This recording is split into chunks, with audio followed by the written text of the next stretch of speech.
పట్టలేదు వేలుగా నా తండ్రి పుస్తకమును చూచిన ఏ పట్టున నిలువకే గురిది నిజమయ్యా నరులారమీ మది తెలియరయ్యా ఈ పరమగోప్యము ఎవరెరుగరోరయ్యా నా పలుకు మదిలోన నాటిన వారికే ఇది నిజమయ్యా నరులార మీ మది తెలియదయ్యా గురు చరణజలము గోదావరి అని గురుమూర్తి రామభద్రుండని తత్పురము భద్రాచలమని గురుమంత్రమే తారకమని ఉరిగలిగినట్టి తిరిగి రాని మరుగెరిగినట్టి నరుడున్న చోట సుందర శేషగిరి భద్రగిరి రంగనాయకాపురము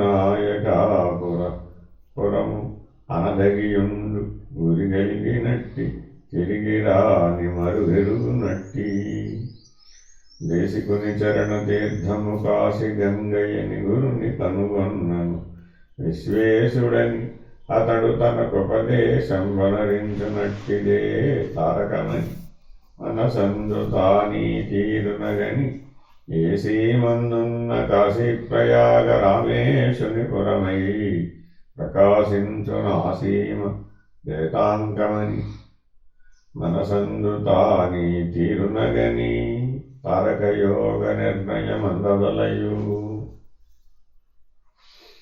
తారకయోగము బ్రహ్మ సాక్షాత్కారమునకు కారణమైన మొదటి కర్మ కనుక మోక్షాధికారి తారకయోగమును ముందు తెలియవలయను నాడుల యొక్కయు చక్రముల యొక్కయు విధాయకము తెలియని ఎడల ఈ తారకయోగ పద్ధతి తెలియబడదు నాసికారంధ్రము నుండి వెడలు ప్రాణవాయు విడాపింగళాభిఖ్యలతో వ్యవహరించబడుచున్నది ఈ రెంటి యొక్క చేరిక కలుగు ఉదానవాయువు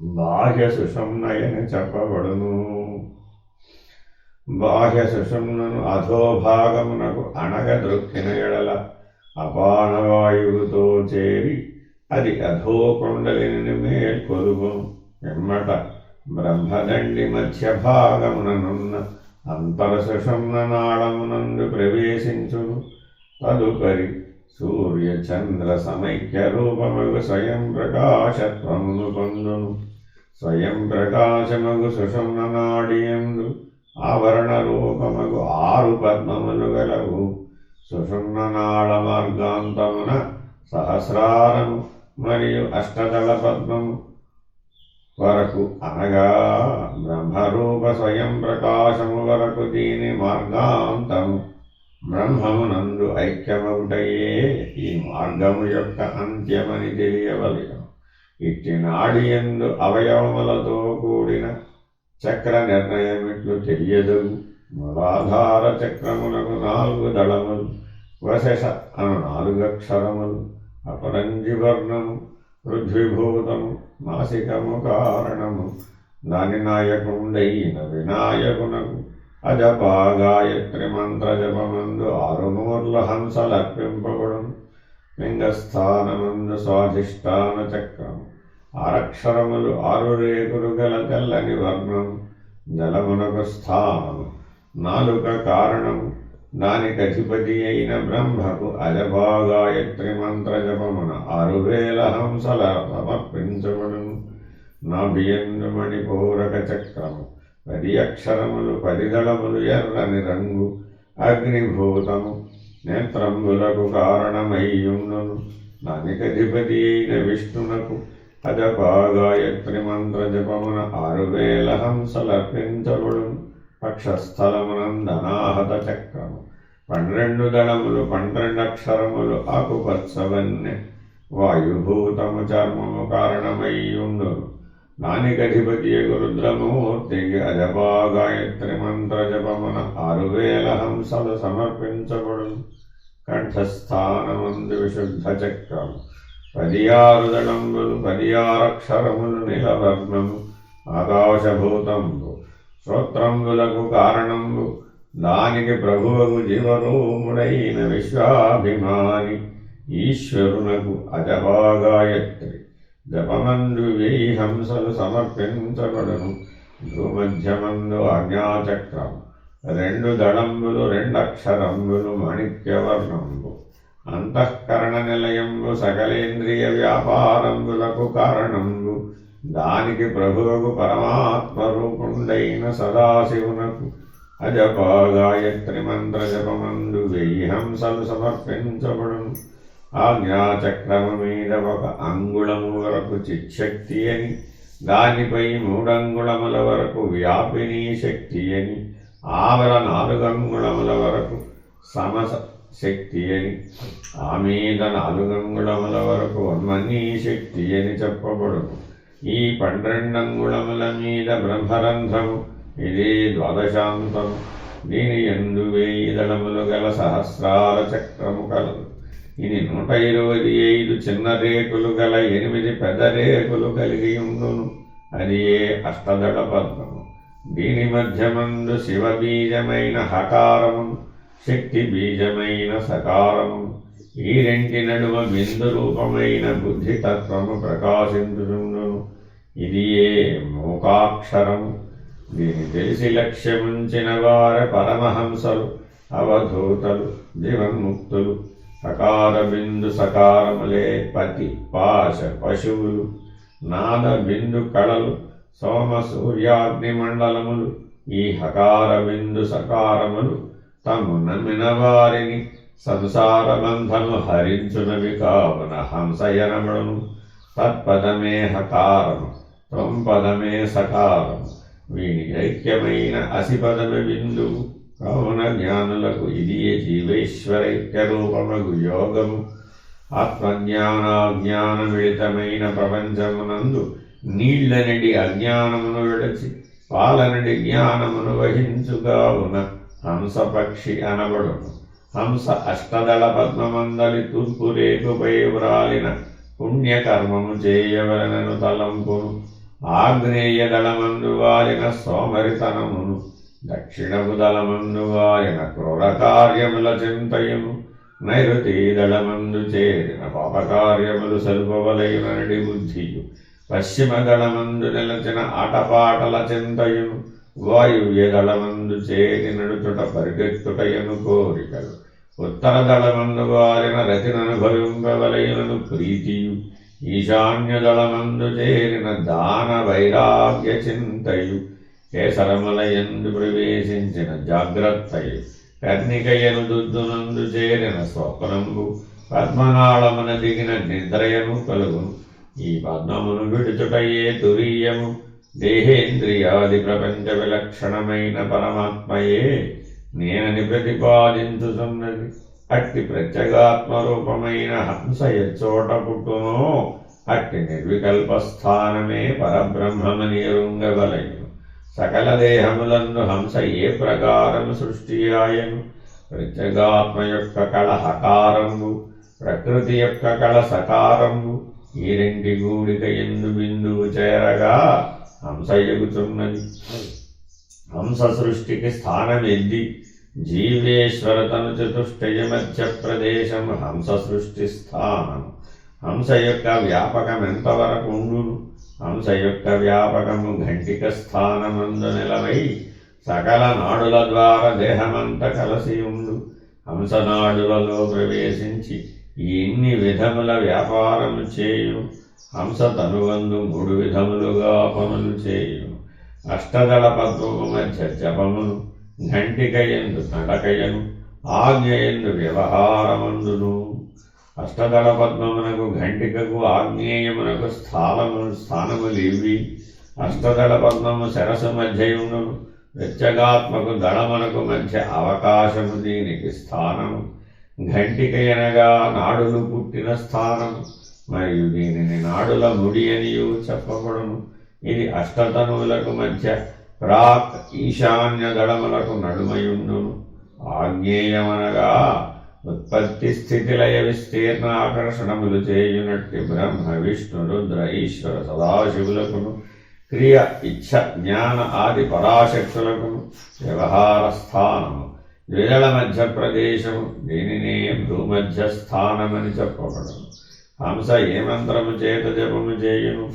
రామమంత్రము చేత జపము చేయును. ఆ రామమంత్ర నిర్ణయం ఎట్టిది? అగ్ని బీజము రకారము, శక్తి బీజముగు మకారము, ఆకాశ బిందు రూపముగు దీర్ఘముతో చేరి రామయను మంత్రరాజమాయను. ఈ మంత్రము ప్రకృతి పురుష సంబంధయుక్తమై మోక్షప్రదముగానున్నది. దీనిని దేవతలు, పార్వతీశులు, యక్షులు, కిన్నరులు, కింపురుషులు, నరులు జపించి కృతార్థులైది. హంస అష్టదళ పద్మమున ఉండుటకు కారణమేమి? బ్రహ్మోపాధికి స్థానము పద్మము గనుక బ్రహ్మకు వాహనంబగు హంస అష్టదళ పద్మమందుండి వ్యవహరించుచుండును. సత్యలోక నివాసియగు బ్రహ్మకమలమునందుండుటకు కారణమేమి? అష్టదళ పద్మము సహస్రారము, ఇది సప్తమ స్థానమగుటచే సత్యలోకమనబడును. హంస ఎచ్చట ఏ నామములు పొందును? కమల మధ్యమున అచలహంసయను, ఘంటికయందు కలహంసయనియు, ఆగ్నేయమందు జీవహంసయనియు, జపహంసయనియు నామంబులు పొందును. జపహంస అచలహంస ఎట్లగును? కమలమునందు, ఘంటికయందు, ఆగ్నేయమందు ఆధ్యాత్మిక, అధిభౌతిక, అధిదైవిక, ప్రపంచీక చలనాడులు హంసకు లేవు గనుక అచలహంసయని చెప్పబడును. పాలు నీరు కలిసి ఉన్నట్లు జ్ఞానాజ్ఞానములు కలిసి ఉన్నందున జ్ఞానాజ్ఞానములను వేరు చేసి అజ్ఞానమును విడనాడి జ్ఞానమును గ్రహించుతున్నందున హంసయనియు, విశ్వాస నిశ్వాసములను కల్పించుతున్నందున పక్షములోనిది కావున శరీరాకాశమున విహరించుతున్నది కావున దీనికి పక్షి అనియు వ్యవహారము కలిగినది. ఘంటికయందు కలహంసయనుటకు కారణమేమి? అజ్ఞానమును విడనాడి జ్ఞానము గ్రహించుటకు ఘంటిక స్థానము గనుక ఘంటికయందలి హంస కలహంసయని చెప్పబడును. ఆగ్నేయమున జీవహంసయని ఎందుకనవలయం? హంస ప్రాణవాయువుతో చేరి జీవ పద్ధతిని పొంది వ్యవహారమునకు కారణమగుటచే జీవహంసయని చెప్పబడును. అనువందు హంస ఏ పద్ధతిగానుండును? దేహేంద్రియాదులను కలిసి వ్యాపారమనరించును. ఘంటికయనే అంతరసుషుమ్న శీల వెలి రంధ్రము ద్వారా భ్రూమధ్యమను బాహ్య సుషుమ్న చంద్ర సూర్యనాడుల ద్వారా నటించి నేననుచు వ్యవహారము చేయుచుండును. అది ఏ హంసయనబడును. జీవునికి హంసకు రూపమునందు భేదము గలదా? జీవునికి హంసకు రూపమునందు భేదము లేదు. ఏకరూపమే కాని హంస యొక్క సత్తా గుణవృత్తులతో చేరగా జీవుడని పేరు కలిగెను. శరీరమునందలి హంసకు ఏ నామములు చెల్లును? జ్ఞాతయని, సాక్షి అని, హంసయని, ప్రణవమని, తెలివియని, అపోజ్యోతి అని, కళయని, గురుడని, ఎరుకయని, నేనని, ఊహయని, జ్ఞప్తి అని, బ్రహ్మమని పర్యాయ నామములు గలవు. హంస ఆగ్నేయమున నిలచుటకు కారణమేమి? ప్రపంచ దృష్టి కొరకు మనసాదుల కూడి నేనని మెలగుచు సర్వము పనులు చేయుచుండును. నేనను అక్షర సముదాయము ఎట్లు నిర్ణయమాయను? హకార సకారములు రెండు ఆగ్నేయముందుండి వ్యవహార శూన్యముగానుండును.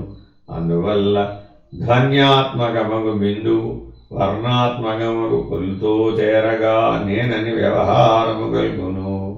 ఆ బిందువుని పొల్లుతో చేరనివ్వకుండా చేస్తే వ్యవహార శూన్యం అయిపోతుంది, అవ్యవహారి అయిపోతాడు. అదే యోగం అంటే. భోగం అంటే ఏమిటంటే కలిసిపోవడం. మంత్రమునందు దీర్ఘము, నడుకయందు బిందువు, వ్యవహారమునందు పొల్లు అనునవి ఏకమా అనేకమా? దీర్ఘము, బిందువు, పొల్లు త్రివిధములు వ్యవహార భేదములు కావు. వస్తుమాత్రము ఏకముగానున్నది.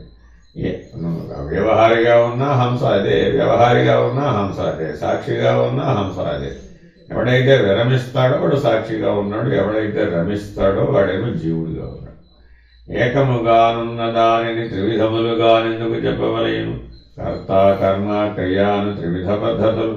తెలివి రూపమైన దీర్ఘము వస్తు నిర్ణయ రూపమగు బిందువు జపయుక్తమగు వ్యవహారమగు పొల్లు త్రివిధములు ఏకమే. హంస యొక్క అవయవములు వాటి నివాస స్థానములు దాని వ్యవహారములు. వీటిని తెలిసినందువల్ల కలిగిన ఫలమేమి? హంస యొక్క అవయవములు శిరస్సు, కాళ్ళు, రెక్కలు, కమల మధ్యమున శిరస్సు, ఘంటికా మధ్యమున చరణములు, ఆగ్నేయమందు 2 రెక్కలుండును. శబ్దరూపముకు జపస్థానము వాగేంద్రియము. హంస యొక్క జపము నిశ్శబ్దము కనుక నాసికారంధ్రము దాని స్థానము. అందులకే హంస యొక్క శిరస్సు కమల మధ్యమున నుండునని చెప్పబడెను. చరణముల ద్వారము నడక గనుక హంస యొక్క చరణములు ఘంటికయందు ఉచ్ఛ్వాస నిశ్వాసముల ద్వారముగా నడక కలిగి ఉండను. విసరు రెక్కలు ఆగ్నేయ దళమునందుండి చలమును కలిగించును. దళముల మధ్యన జపము తను తరించుటకు ప్రజ్ఞాన రూపమున మోక్షము కోరుచుండును. ఘంటికయందు నడక జ్ఞానాజ్ఞాన నిర్ణయము కొరకు చెలుగుచుండును. ఆగ్నేయమందు వ్యవహారం జాగ్రత్తావస్థ సృష్టి కొరకు జీవభావముగై కొనియుండును. హంసకు నేనని అభిమానం ఎట్లు కలిగెను? రామయ్యను అక్షర సముదాయం అకారమును సూచించును. హంసయ్యను అక్షర సముదాయం అకారమును సూచించును. అందువల్ల అకార సౌమ్య ఊర్ధ్వస్థానమును సూచించును. కనుక ఊర్ధ్వస్థానమున నిలిచియున్న ప్రత్యేగాత్మ నేనని సూచించుచుండును. హంస బాహ్యాంతర సుషుమ్నలయందు ఎట్లు సంచరించును? ప్రాణవాయు రూపమై సంచరించును. ప్రాణవాయువు హృదయస్థానమందు వసించునుగాక. ఘంటికయందలి హంస ఎట్లు కలిగెను? జీవహంసయని ఎట్లనబడును? అంతర ఇడాపింగళయనడి 7 నాడులు తన్మధ్యమున స్తంభము వలె పాదుకొనియుండు. బ్రహ్మదండికి కుడి ఎడమల గుండా వెలసి శరీరమునందు హృదయము వరకు వ్యాపించి ప్రాణవాయు రూపమున ఘంటికయందలి హంసను కలిసి భ్రూమధ్యమున చేరుటచే జీవహంసయని చెప్పబడును. అంతర సుషుమ్న ఎచ్చట పుట్టును? ఎంతవరకు చెలిగి అంతర సుషుమ్నయని పేరు పొందును? ఎచ్చట విడిపోవును? ఎడాపింగడులుగా ఎట్లు చెలగెను. ఘంటికయందు పుట్టిన సుషుమ్న తను మధ్య మధోభాగముగా కొండనాలుక వరకు వచ్చి అంతర సుషుమ్నయని పేరు పొందును. అక్కడి నుండి 2గా చీలి ఇడాపింగళయను నామములను పొంది హృదయస్థానమునకు వచ్చి తనువందు వ్యాపించును. బాహ్య సుషుమ్న ఎక్కడ పుట్టును? ఏ నామములు చెందును? ఘంటికయందు పుట్టిన ఆగ్నేయమునకు వచ్చి 2గా చేరి నాసికా మార్గముల ద్వారా ఇడాపింగళ రూపమున బాహ్యమునకు వెడలును. దీనికి బాహ్య సుషుమ్న ఎనబడును. ఒకే ప్రాణవాయువుకు బాహ్యాంతరములంటి సౌమ్య ఎట్లు కలిగెను? ప్రాణము అంతర సుషుమ్న నాళ మధ్యమందుండి సంచరించును. అందువలన అంతర సుషుమ్నయని ఆగ్నేయము నుండి నాసిక ద్వారముగా బాహ్యమునకు వెడలినందున బాహ్య సుషుమ్నయని నిర్ణయము. బాహ్యాంతరములయందు సంచరించే ప్రాణము దేనితో కూడి ఏమి పనులు చేయును? ప్రాణవాయువు హంసతో కూడి అంతర బాహ్య సుషుమ్నలయందు సూర్యోదయము మొదలు మరల సూర్యోదయము వరకు 2600 హంసలు నిర్ణయానుసారముగా చక్రములయందును ఉచ్ఛ్వాస నిశ్వాస రూపమున సంచరించుచుండును. ఈ వ్యవహారమునకు సాకార సంబంధమని నిర్ణయం. చక్రములెచ్చట ఎన్ని ఉన్నవి? అంతర సుషుమ్నయందు 5 చక్రములు, బాహ్య సుషుమ్నయందు 1 చక్రము. ఈ రెంటికి చేరికకు వైభాగమున 1 చక్రమున్నది. మొత్తము 7 చక్రములు. ఆధార స్వాధిష్టాన మణిపూరక అనాహత విశుద్ధములనడి 5 చక్రములు అంతర సుషుమ్నయందు. ఆగ్నేయమనడి చక్రము బాహ్య సుషుమ్నయందు. సహస్రారమనడి చక్రము ఊర్ధ్వమునందు. జాగ్రత్తావస్థకు ఆగ్నేయ చక్రము స్థానమై ఉన్నది కనుక పరమ తారకమునకు సాధనమైన పంచముద్రలకు ఆగ్నేయ చక్రము స్థానమై ఉన్నది. సుషుమ్న యొక్క ఊర్ధ్వమార్గము మోక్షమునకు మధ్య మార్గము ఆదిత్యలోకము మరియు ఇడానాడని చెప్పబడును. అధోమార్గమున చంద్రలోకమని చెప్పబడును. దీనిని చంద్రనాడి పింగళనాడి చెప్పబడును. దీనిని ధూమ్రాది అర్చరాది మార్గమని బోధింతురు. సుషుమ్న యొక్క ఊర్ధ్వ మార్గమునకు మోక్ష మార్గమని చెప్పుటకు కారణమేమి? సుజ్ఞాన సంబంధమగు తురీయ తురీయాతీతమను అవస్థలు పొందుటకు వెళ్ళునట్టి మార్గము సుషుమ్న యొక్క ఊర్ధ్వభాగమే కనుక మోక్ష మార్గమని చెప్పబడును. సుజ్ఞాన సంబంధమగు అవస్థలు పొందుటకు శరీరము ఏది, దాని అవస్థ ఏది? అష్టప్రకృతులు ఎందు జనించిన మహాకారణ శరీరము, దాని అవస్థ తురీయము. దాని ఊర్ధ్వమునందలి ప్రత్యేక ఆత్మ తురీయాతీత అవస్థయని కైవల్య శరీరమని చెప్పబడును. బాహ్య అంతర చక్రములపైనున్న చక్రమునకు స్థానమేది? ఉపజిహ్వకు ప్రాగ్దిక్కున త్రిపుటికి మధ్యమందు గంగాయమునలు కలిగి సరస్వతీ సంగమమున అమృత నదిపైన పుండరీకమను తెల్లతామరయుండును. దీనినే అష్టదళ కమలమని నిర్ణయించారు. చక్రముల యందరి అధిష్టాన దేవతలు హంస యొక్క అర్పితము నిర్ణయమిట్లు. బుధస్థానమందు ఆధార చక్రము, దీనికి అధిదేవత గణపతి ఆధారభూతుండై ఇతర దైవముల చేత సకల కార్యములు చేయించుచుండును. ఇచ్చట 600 హంసలు లయమగును. స్వాధిష్టాన చక్రము గుహ్యస్థానమందును. దీని అధిదేవత బ్రహ్మ స్థావర జంగమాత్మ జీవులను సృష్టి చేయును. వీరికి 6000 హంసలు లయమగును. మణిపూరక చక్రము నాభిస్థానమునందును. దీని అధిదేవత విష్ణువు అన్న రసాదుల యొక్క స్థూల సూక్ష్మ భాగములచే జీవ ఉపాధిని పోషించుచుండును. వీరికి 6000 హంసలర్పితం. అనాహత చక్రము హృదయస్థానమునందును. దీని అధిదేవత రుద్రుడు సకల జీవులను లయము చేయును. ఇతడ 6000 హంసలర్పితమగును. విశుద్ధ చక్రము తాలుమూలల నడుమ కంఠస్థానమునందుండును. దీని అధిదేవత ఈశ్వరుడు వైఖరీచే పలుకులు పలికింపచేయును. ఇతడ 1000 హంసలర్పణమగును. ఆగ్నేయ చక్రమందు భ్రూమధ్యమునందుండును. దీని అధిదేవత ఈశ్వరుడు సకల జీవులకు పూర్వకర్మానుసారముగా సంకల్ప వికల్పములు కల్పించుచుండును. ఇతడ 1000 హంసలర్పణమగును. సహస్రార చక్రము శిరోమధ్య భాగమునందుండును. దీని అధిదేవత గురుమూర్తి అక్షర పురుషుడు అధిష్టాన దేవతలకు సకల జీవులకు సాక్షి మాత్రముగా నుండి కర్మానుభవములను తెలియజేయును. హంస ఎనగా ఏమి? అర్పణ ఎట్లు? విశ్వాస నిశ్వాస రూపముగా చలించే ప్రాణవాయువు అందుండునట్టి పరమాత్మ యొక్క కళనే హంస అని చెప్పబడును. ఈ దళములకు సోకుటే అర్పణ అనబడును. హృదయమందలి ప్రాణవాయువు ఆధార చక్రాదులను ఎట్లు సాకును?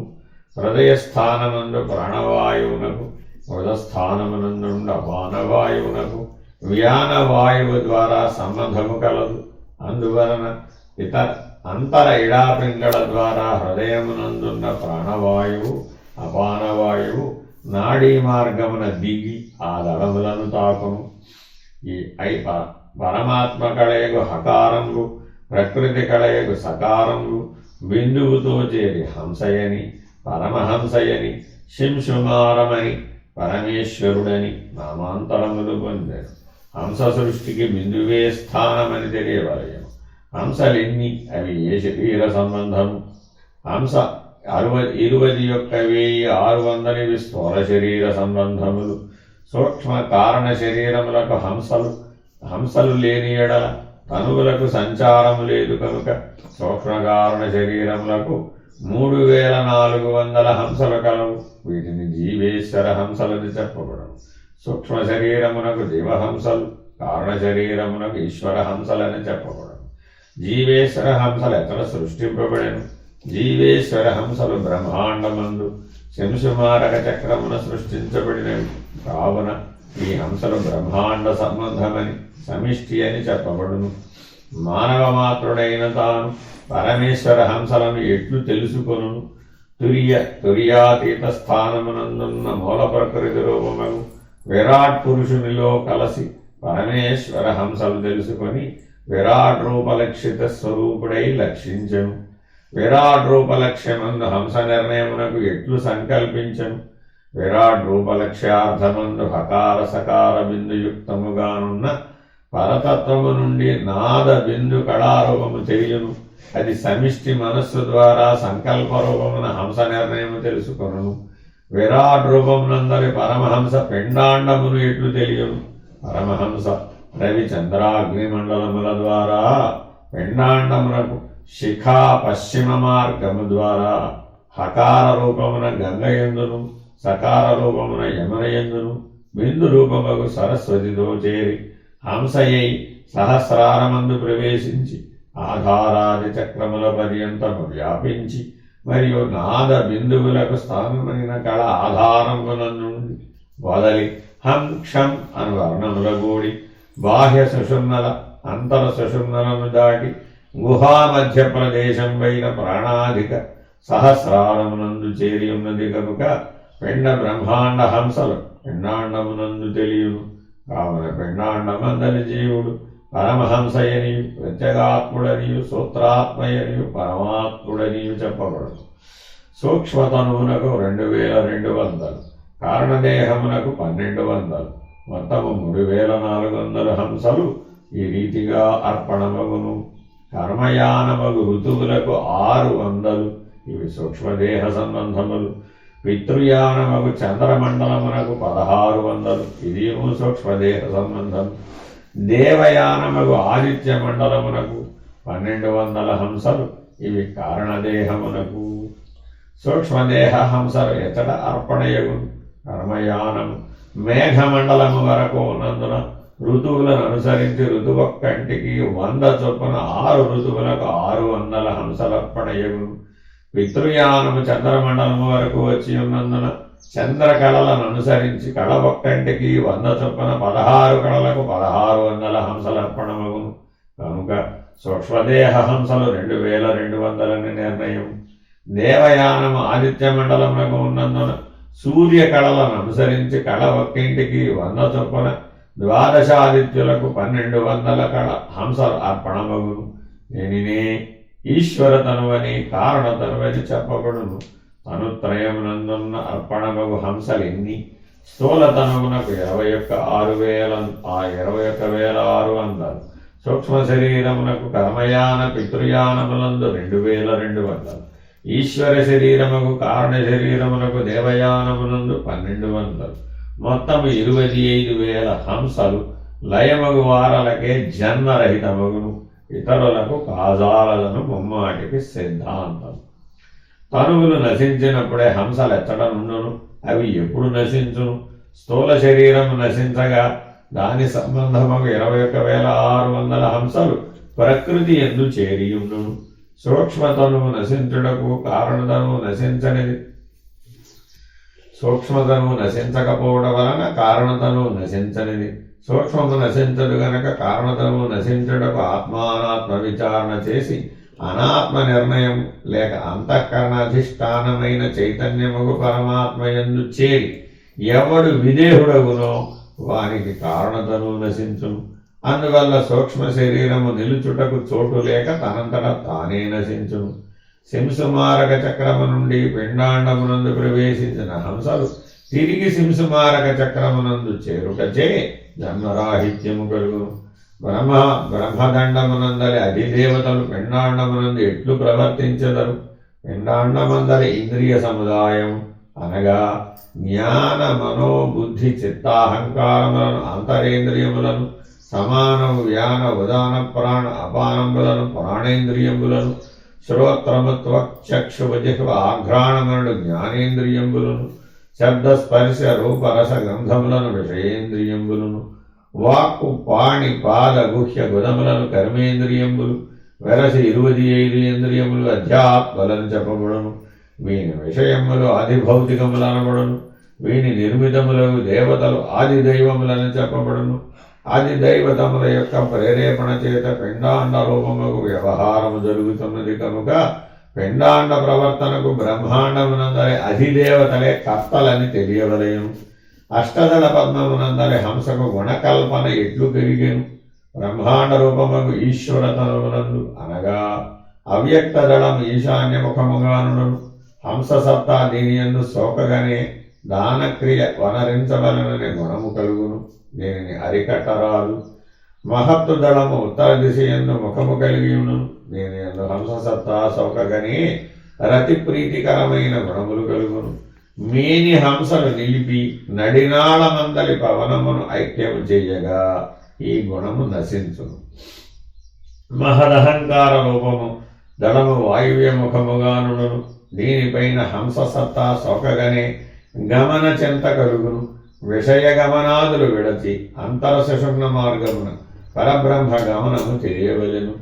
పంచతన్మాత్ర రూపముగు ఆకాశదళము పశ్చిమ దిశగానును, దానిపైన హంస సత్తా సోకగనే ఆట పాటలతో ఆనందము చెందవలేనని ఆసక్తి కలుగును. బ్రహ్మానందము మోక్షదాయకమని తెలిసి జీవేశ్వరైక్యమునందు ఆసక్తి కలిగి ఉండవలేను.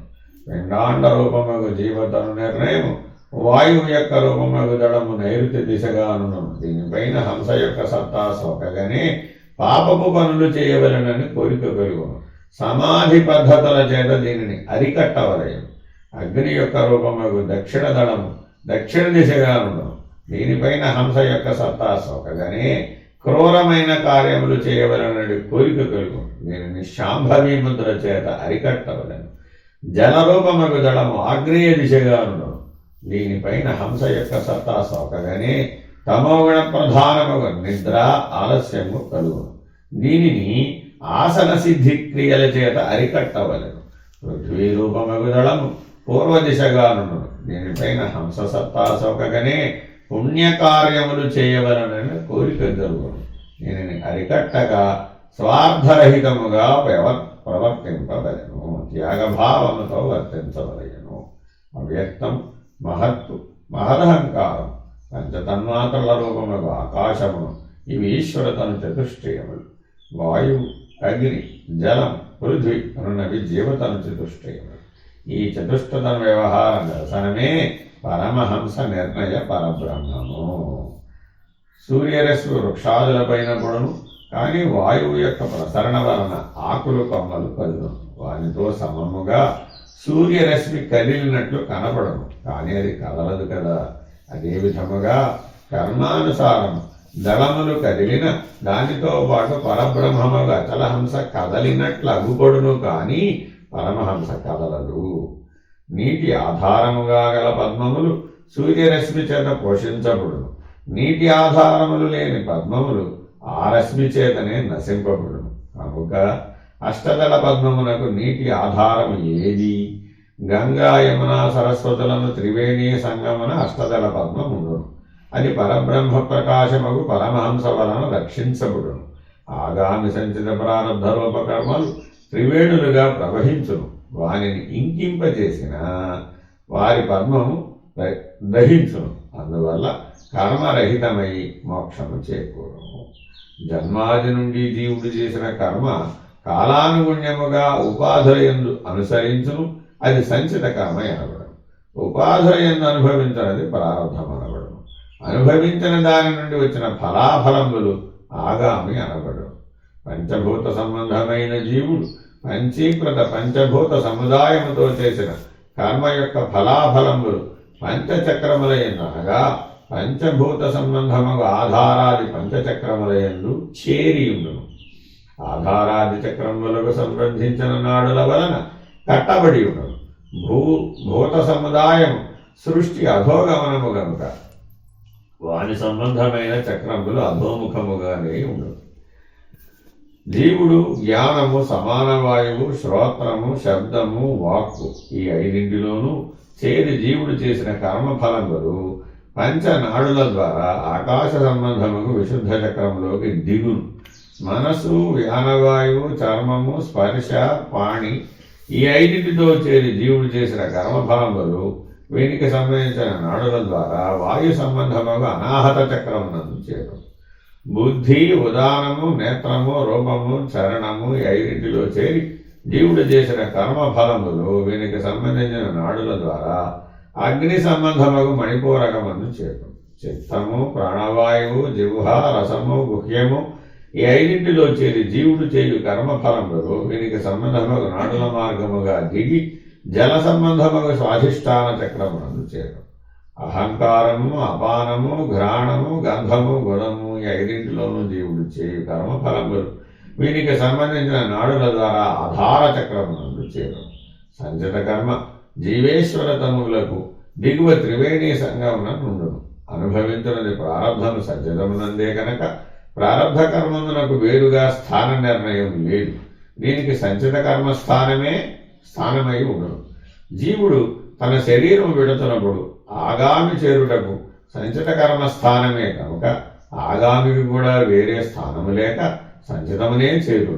కానీ వ్యవహారమునందు ఫలాఫలముల నిల్వలు వేరుగా నుండుటచే ఆగామి స్థానము వేరుగా చెప్పవలసి వచ్చాడు. మరణ సమయమున ఆగామి కర్మ సంచిత కర్మమునకు ఎట్లు చేరును? కర్మానుసారముగా ఉపాధిరహితమునందు భౌతిక హంసలు క్షీణించును. అందువలన దేహమునందరి నాడులు బలము తగ్గును. అందువల్ల చక్రములు అధోముఖముగా ఉన్నవి ఊర్ధ్వముఖమునకు తిరుగును. అందువల్ల ఆగామి కర్మ ఊర్ధ్వముగానున్న సంచిత కర్మలో చేరి సంచిత కర్మ రూపమునే పొందును. తనువుల మధ్యలోనున్న సంచిత కర్మ అధోముఖ రూపమున ఘంటిక యందు పడి దాని నుండి అధోరూపమునున్న నాడుల ద్వారా శరీరముల యందు వ్యాపించి ప్రారంధ రూపమున కష్ట సుఖములను పొందుతున్నాడు. స్థాన పద్ధతులను అనుసరించి స్థావర జంగమాత్మకమగు జీవోపాధులను పొందడు. ప్రణవరూపమగు ఓంకారము ఎక్కడ సృష్టించబడిను? పరమహంసయను ఆత్మ పరమాత్మల యొక్క మధ్య భాగమునందు ఆత్మ పరమాత్మల యొక్క మధ్య భాగమునందు ధ్వన్యాత్మకమగు శబ్దము పుట్టారు. హంసయుగు ప్రాణమనములు మధ్య భాగమునందు ధర్ణాత్మకమగు బీజములు జన్మించారు. ప్రతి అకార ఉకార మకారముల యొక్క చేరిక వల్ల ఓంకారమని ప్రణవోత్సారమని చెప్పబడు. పరమాత్మ స్థానముందు ప్రణవరూపమగు ఓంకారం ఏ స్వరూపముగా నుండును? అష్టవిధ తనువులు, చతుర్విధ సాధనములు, త్రివిధ స్థానములు, పంచవిధ దేవతల అధిదేవతలుగా ఉండును. అష్టవిధ తనువులేవి? స్థూల సూక్ష్మ కారణ నిర్మలములనడి కార్యతనువులు. ఈ 4 జీవతనువులు. ఆనంద చిన్మయ చిద్రూప శుద్ధమయనడి కారణతనువులు ఈశ్వర తనువులు. ప్రాణమనంబుల మధ్య ప్రదేశమున ప్రణవరూపమైన ఓంకారోత్పత్తి కనుక ప్రాణరూపమగు హంస నివాసమునకు ఏ స్థానమో ప్రణవరూపమగు ఓంకార నివాసము కూడా అదే స్థానం. కానీ హంస వ్యవహారము సూక్ష్మము, ప్రణవరూపమగు ఓంకార వ్యవహారము స్థూలమని నిర్ణయము. ప్రణవమునకు 4 పాదములేవి? అవిద్యాపాదము, విద్యాపాదము, ఆనందపాదము, తురీయపాదము. అవిద్యాపాదము కేసరములయందును, విద్యాపాదము కర్ణికయందును, ఆనందపాదము లింగమునందును, తురీయపాదము పద్మత్యాగముగాను నిర్ణయము. అవిద్యాపాదములు జాగ్రత్తావస్థ శ్రవణ కాలముగాను, విద్యాపాదము స్వప్నావస్థ మనన కాలముగాను, ఆనందపాదము సుషుప్త్యాది నిధిధ్యాసగాను, తురీయపాదము బ్రహ్మానుభవముగాను నిర్ణయము. హరి ఓం.